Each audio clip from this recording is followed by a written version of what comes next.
samedi 8 novembre 2025 fas yéene nañu amal ndaje bu mag a mag.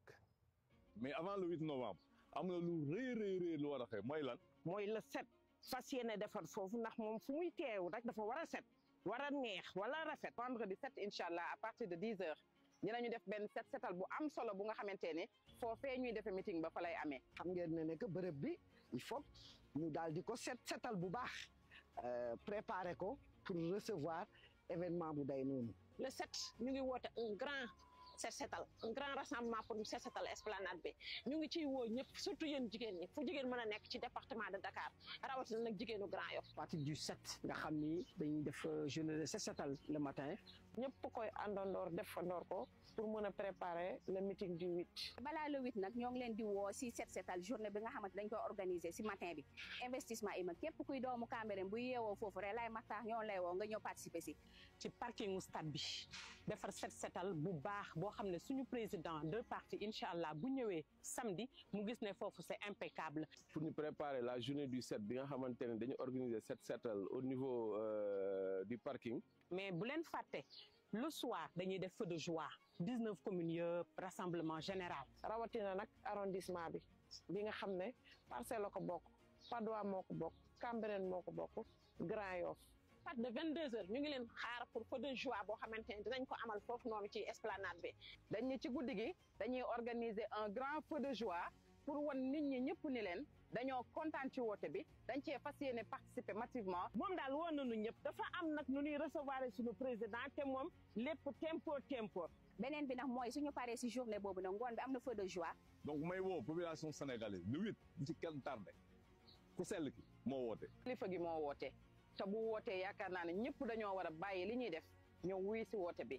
kenn ki rek le leader du Pastef Ousmane Sonko. muy suñu ittee. muy terrain meeting bu la président Ousmane Sonko woote ñëpp gis nañ ko ñëpp dégg nañ ko. mooy le terrain meeting bi nga xam ne moom la ñu war a waxtaanee ak waa Sénégal. le 8 grand rassemblement bi post oote pour que ñun ñëpp ñu ñëw en masse. grand rassemblement bi nga xamante ne suñu président du parti Ousmane Sonko moo ko wootee maa ngi leen si woo yéen ñëpp bu kenn tardé ndaje bi. ñu leen ciy woo askanu Sénégal yëpp. en particulier askanu Dakar parce que nag Dakar mës ta des ginnaaw te fu ñu wootee mobilisation bu Dakar génnee ñu xam ne Dakar génn na. parce que nag Pastef moo fi ne de te incha allah dañuy wane naat ne Pastef pour toujours. et après 8 nag donc am na leneen loo xam ne mi ngi ñëw mais loolu c'est à suivre merci beaucoup. Tous ensemble on fait le show.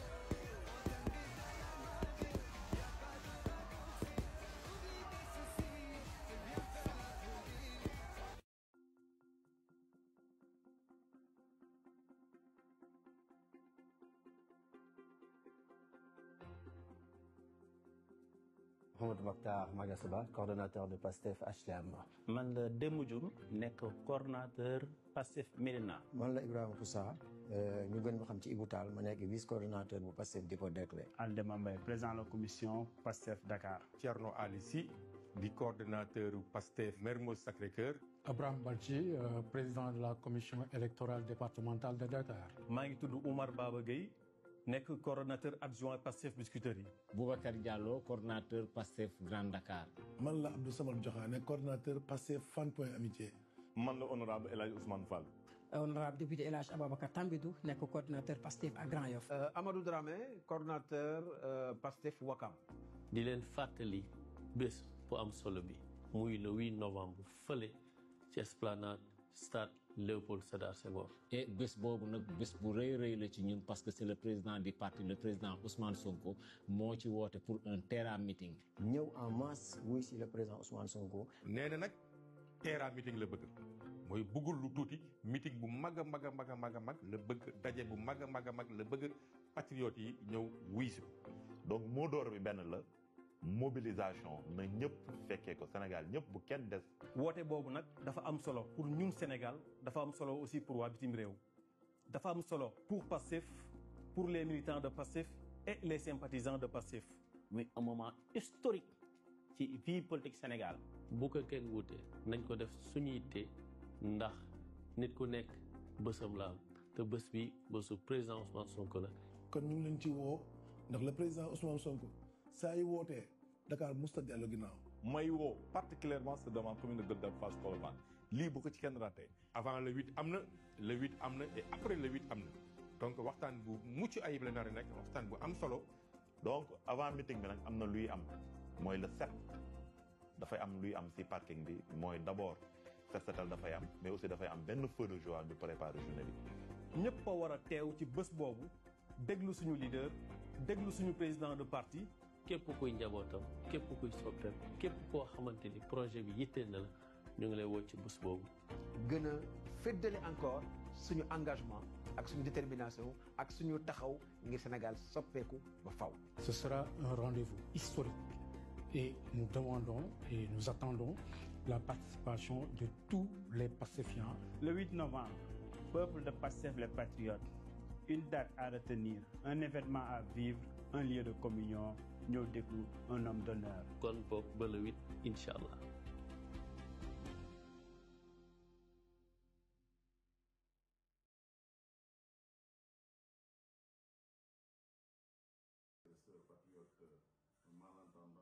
contacté ne ma ñoom dañu amoon yéene par rapport ak fi mu toll ci le président Ousmane Sonko dem répondre à l'appel du 8 malheureusement ce matin contrainte professionnelle yi tax ñëwuma maa ngi vite doog a ñëw ak ñoom mais li ma fekk dama kontaan trop parce que en réalité pros waxul woon ñun li nga xam ne dañuy dégg dëgg na ñoom itam ñu ngi doon wut ay interprète pour di mën a imprégné wu ci discours pros ak discours ki nga xam ne mooy président Bassirou Diomaye Faye ba tax na tey ñoom dañu am yéene dem teel a dem pour nekk au premier rang ba pare nag di solliciter di ñaan ngir ki nga xamante ni moom mooy pros ak organisation bi ñu prévoir benn interprète boo xam ne en langage des signes boo xamante ni ñoom en temps réel li nga xam moom la président Ousmane Sonko di wax suba dañ koy dégg parce que ñoom seen bopp comme ñun ñëpp ni nga ko xamee ni ko pros waxee il y aura un avant le 8 il y aura le 8 mais lay xew le 8 tey déterminer li xew après le 8 ñoom dañ ko bëgg a vivre en direct déglu ko pour cela ñu bëgg nag ñu sóoraale leen am benn interprète en langage des signes boo xamante ni dafay taxaw ci wetu pros nga xamante ni simultanément li nga xam ne moom le président Ousmane Sonko di wax yëpp ñoom dañ koy dégg loolu moo waraloon ñoom ñu kii ils sont plus de 150 mobilisés plus de 4 cars pour demain ak seen ay restauration seen ay sandwichiers yëpp fas yéene teel a dem ngir nekk ci kanam pour manifester leur affection au président Ousmane Sonko loolu nag ñu ngi koy wax ñi nga xam ne ñoom ñoo nekk autour de l'organisation ñu prévoir un interprète en langage des signes pour que nos frères et sœurs patriotes malentendants nga xamante ni ils feront foule là-bas bu ko defee ñoom ñuy mën en temps réel xam li nga xamante ni mooy message bi le président Ousmane Sonko war a délivrer demain délivrer le 8 incha allah sur l'esplanade donc du stade Léopold Sédar Senghor. Voilà, merci beaucoup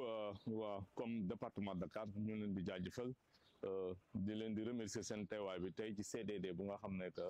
ñun les députés de Dakar ñoo ko initié. Dans un premier temps on avait demandé au préfet de Dakar ñu organiser benn séance de travail pour ñu xam l'ensemble des problèmes des populations Dakar des populations dakaroises mais yàlla def moom bu mu consulter ses supérieurs moo ñu permettre ñu def benn CDD bu am importance tey au niveau du département de Dakar tey l'ensemble des services techniques du département sont là. Ça nous a permis de connaître les problèmes réels yi nga xam ne que souffrent les populations de Dakar et ça va nous permettre aussi au niveau de l'hémicycle pendant les commissions et li nga xam ne moom la ñu war a def les plénières ñu def plaidoirie ba nga xam ne que population moom la ñu bëgg. En tout cas ça a été une rencontre très importante pour la population de Dakar pour wane ne que les députés de Dakar sont en train de faire un travail remarquable. maa ngi tudd honorable Mbène Faye 4e vice-présidente Assemblée nationale bu Sénégal tey nag ñun député département de Dakar ñoo sollicité woon ki nga xamante ni moo di le préfet du département ni dañ ko soxla woon parce que ku ne xam na ni dañu jëm ci li nga xamante ni moo di LFI mu di loi de finances initiale bu 2026 ñu war ci jëm nag war a am suffisamment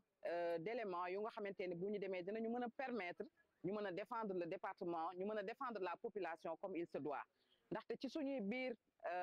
liggéey dem nañu ci askan bi waxtaan ak ñoom ci lu bari waaye dafay laaj ñu xool les directions yi nga xamante ne ñu ngi dans le département de Dakar les services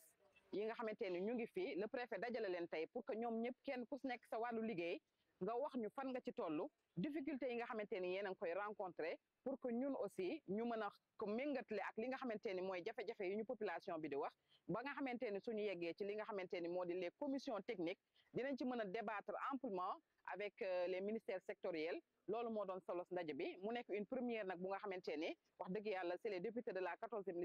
15e législature ñoom ñoo ko initié et du ci yem rek dina am yeneen yi nga xamante ni dinañ ko defaat pour assurer suivi li nga xamante ni tey jii jot nañ ko fi wax. Je me présente, man le honorable Abdourahmane Diouf, député à la 15e législature du département de Dakar. dañ ñëwoon tey fii au niveau de la mairie de Dakar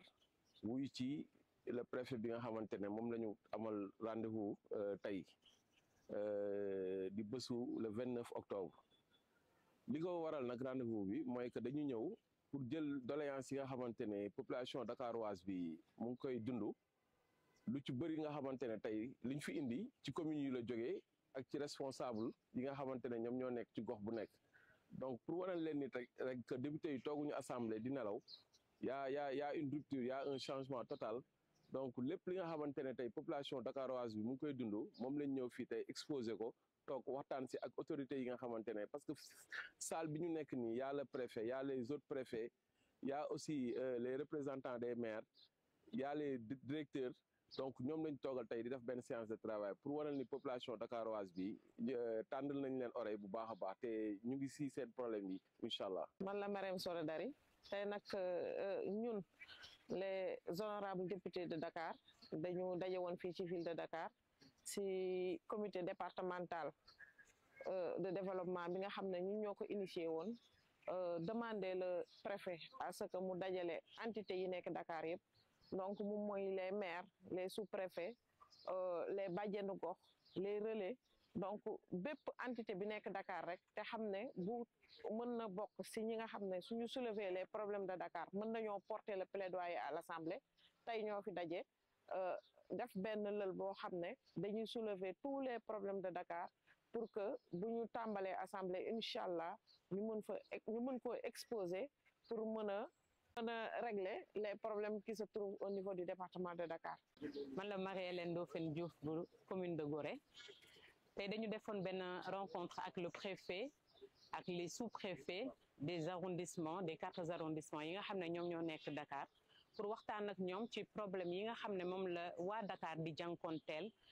problème yi nga xam ne waa Dakar moom la ñuy am chaque jour pour mën ci trouver des solutions durables. Et pour ces solutions durables yooyu mën a am il faut que ñu xam exactement le fond et les formes de problèmes yi nga xam ne moom la ñuy jànkonteel parce que actuellement Dakar problème yi ñu am yëpp mooy un problème d'insécurité problème d'assainissement et ce sont des choses yoo xam ne dafa primordial ci vie bi nga xam ne moom la ñu bëgg a améliorer pour ñun ñi nga xam ne ñun ñoo nekk Dakar raison pour laquelle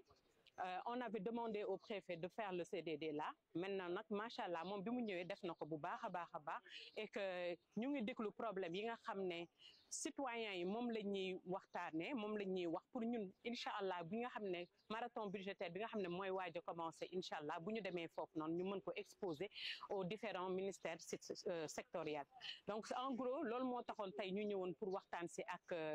les autorités étatiques yi nga xam ne ñoo nekk département de Dakar pour mën a trouver des solutions durables pour la population de Dakar. En tout cas, en grosso modo, c'est une rencontre vraiment intéressante. C'est une rencontre boo xamante ne nii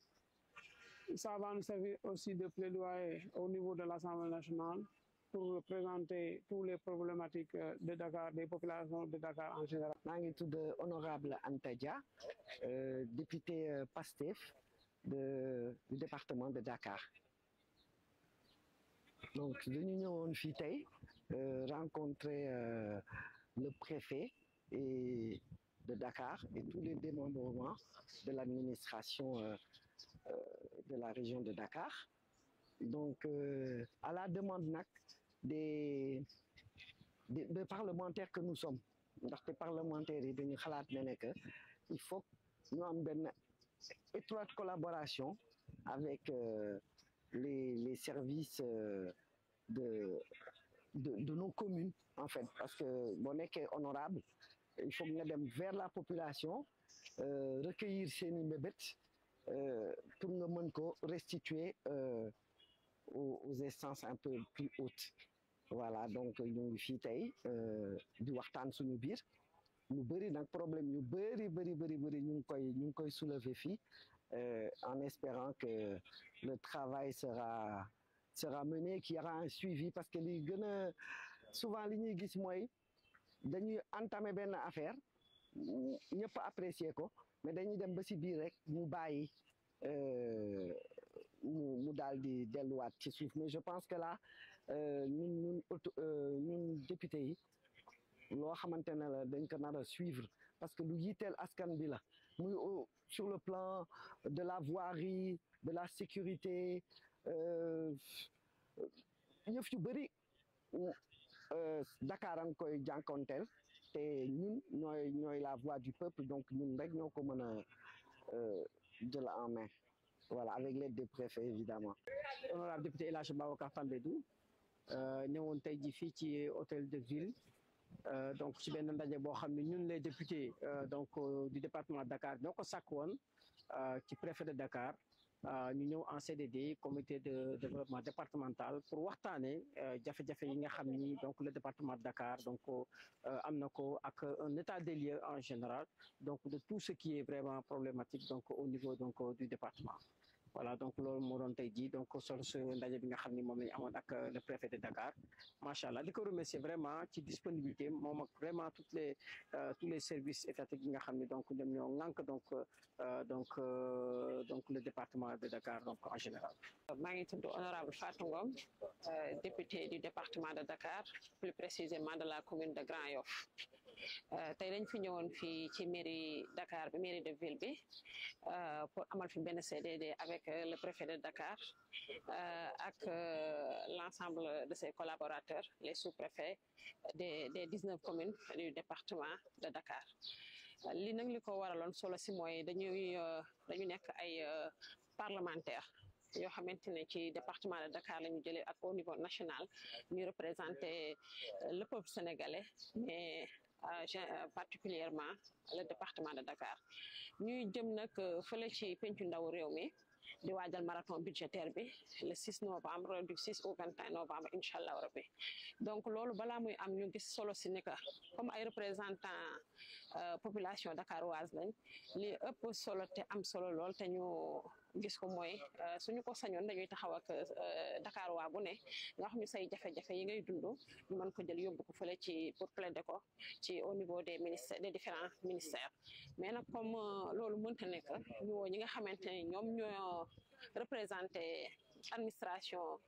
bi fii au niveau de Dakar, ñu wax ñu préoccupation Dakar waa yi ñu mën leen a yóbbu fële, moo xam du côté de la santé, de l'éducation, des infrastructures sociaux de base ak ci domaine yëpp daal. Donc loolu moo waral suñu teewaay fii tey ci mairie de Dakar. asalaamaaleykum, maa ngi nuyu mbokk Sénégal, maa ngi nuyu ñëpp, surtout le département de Dakar. Tey nag dañu ñëw fii ville de Dakar ci benn concertation bu nu le préfet invité woon ñun les députés de Dakar pour wax les problèmes internes de Dakar. ñu ngi ci wax ci wàllu sécurité, ci wàllu éducation, ci wàllu santé, ci wàllu maanaam lu yelloog rek le bon fonctionnement des habitants de Dakar ñu ngi ci. Kon tey dañ ko gis ne rencontre bi am na solo parce que c'est une première. Dañu waxoon ne rupture am na, tey jii wane nañ ko, la preuve ñin ko bokkal ak salle bi yëpp xam nañ ne lii c'est une première dans le département de Dakar. Tous les députés de Dakar se réunissent avec le préfet ak les différents chefs de service de Dakar. Loolu lu mucc ayib la, dañuy ñaan na comme c'est une première, yàlla nañu yàlla dimbali ba liñ fi wax yëpp ñu mën ko résoudre ba Sénégalais Dakar waay yëpp gis ci seen bopp, macha allah. C'est honorable député Fatou Ba, maa ngi leen di nuyu askanu Sénégal yëpp, plus particulièrement waa Dakar. Tey nag ñoo ngi fii si ville de Dakar, mairie bi toog ak préfet bi ñu waxtaani jafe-jafe askan bi nga xamante ne député Dakar yi plus particulièrement ñoo ko porté. fii nag jafe-jafe yu bëri ñoo ngi koy soulever fii lu wàllum encombrement bi si wàllum sécurité si wàllum santé si wàllum hygiène publique ak wàllum cadre de vie léegi nag député yi ñoo ngi fii di déglu plaidoyer yi nga xamante ne ñoo ngi fi waa société civile ñenn ñoo ngi fi ñi nga xamante ne agent mairie bi tamit ñoo ngi fi waa sapeur pompier ñoo ngi fi loolu si wàllum sécurité bi la loolu yëpp nga xamante ñoo ngi koy tënk wax si jafe-jafe yi askan bi nekk député yi ñoo ngi si député yi ñoo ngi jege askan bi di waxtaan ak ñoom di recueillir seen doléance bu ko yóbbu au niveau de l'Assemblée nationale xool yan jéego la ñu mën a def ànd ak gunge ministère bi gunge le projet PASTEF les patriotes maanaam projet Vision Sénégal 2050 bi nga xamante ne ñoo ngi koy déroulé fii au niveau du Sénégal ànd ak son excellence le président Bassirou Diomaye Diakhar Faye ak son premier ministre Ousmane Sonko léegi nag député yi tooguñu kese seen kër yi wala ñu toog kese seen bureau yi dañuy dem si askan bi laajte saytu indi teg si table bi ànd ak ministère yi ñu jox leen budget bi ñu mën ko jàppale askan bi jërëjëf